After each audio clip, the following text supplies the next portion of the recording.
In a violation of free speech rights, boycotting Israel could become illegal in the U.S.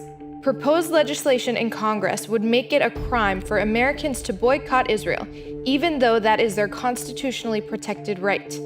For years, Congress has tried to pass laws that would criminalize a boycott of Israel, a top priority for the pro-Israel lobby and major donors to both Democrats and Republicans. These laws would make it illegal for Americans to refuse on political grounds to do business with Israel. They portray the Boycott, Divestment, Sanctions Movement, or BDS, as a form of anti-Semitism. There's only one word for it: anti-Semitism. Let us call out the BDS movement for what it is.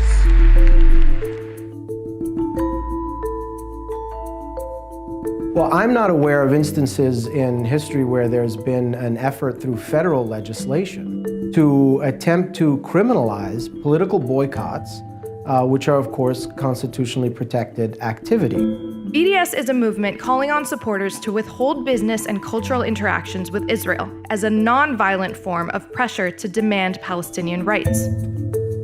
In early 2019, the previously introduced Combating BDS Act failed to advance in Congress. This bill would have given state and local governments the power to boycott any businesses that boycott Israel. It's also being pushed forward by the pro-Israel lobby and would work to legally strengthen already existing anti-BDS laws at the state level.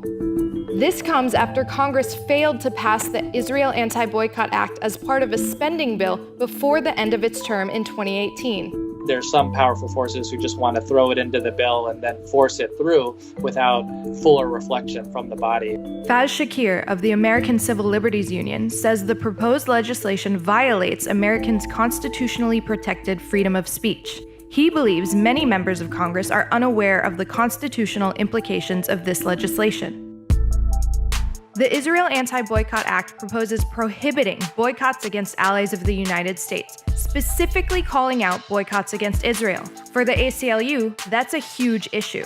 It's trying to chill and stifle speech merely because somebody has a viewpoint that they don't like. And once you go down that road, of course, anybody is susceptible to being targeted for politically unpopular speech. And Yusuf Munir of the U.S. Campaign for Palestinian Rights says these laws are specifically directed at groups like his. The basic point of this act, and the supporters of the legislation are on record saying this, is to combat the Palestinian rights movement here in the United States, which has adopted, of course, boycott, divestment, and sanctions tactics. BDS has already scored some notable successes. Celebrities like Danny Glover and Naomi Klein have publicly called for boycott of Israel.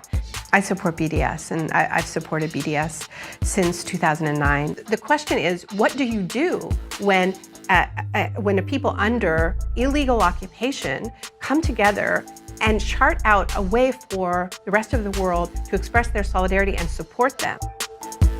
Even church groups like Presbyterian Church USA, the United Church of Christ, and others have announced divestment from Israel. Israel's supporters are seeking to shut down the movement as support grows for citizen action like BDS. Today, 26 states have passed anti-BDS laws, with 13 additional states considering similar measures as well. But in two separate court cases, federal judges in Kansas and Arizona ruled that state laws punishing individuals or companies for partaking in BDS were unconstitutional and violated free speech rights. Meanwhile, the Anti-Semitism Awareness Act would force the U.S. Department of Education to treat criticism of Israel as anti-Semitic harassment. In other words, a violation of the Civil Rights Act. The problem of legislating on it is you're casting too wide a net and you're suggesting activity is anti-Semitic that really isn't anti-Semitism. It's merely a difference of a point of view on a policy area. This would effectively stifle the speech of Palestinian rights advocacy groups like Menair's organization, and ironically would use anti-Semitism as grounds to silence even Jewish critics of Israel, like Jewish Voice for Peace and If Not Now. Here's Jewish academic Judith Butler of Jewish Voice for Peace on BDS.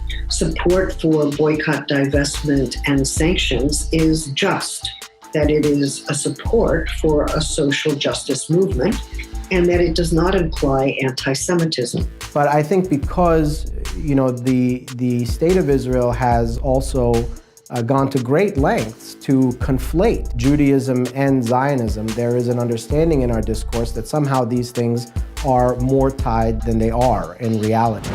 The First Amendment prevents Congress from making laws that limit free speech. And the ACLU has publicly criticized these pieces of legislation for undermining constitutional values. The legal fight is, of course, over whether you can impose a criminal fine or a civil fine merely because somebody has a viewpoint that you don't like. And the answer on that is obviously you cannot. So what happens if these pieces of legislation are passed and become law? Let's start with the Israel Anti-Boycott Act. This law is actually an amendment of the 1979 Export Administration Act, which prohibited U.S. citizens and companies from boycotting friendly nations.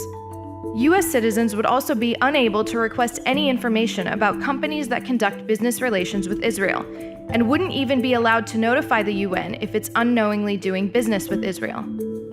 So the legal consequences are broad. It could be really anything. The things that I fear here is that a federal government passes Anti-Israel Boycott Act, and what may happen is that federal prosecutors throughout America now have new tools at their disposal to target protesters on this issue. Under this proposed law, both individuals and companies could face financial penalties for supporting EU or UN-backed boycotts of Israel, Israeli companies, and specifically those in the occupied West Bank. The point here is to intimidate rights activists for engaging in constitutionally protected activity by threatening them with the specter of criminalization and steep fines. Violations of the law could see U.S. citizens paying up to $250,000 in civil penalties.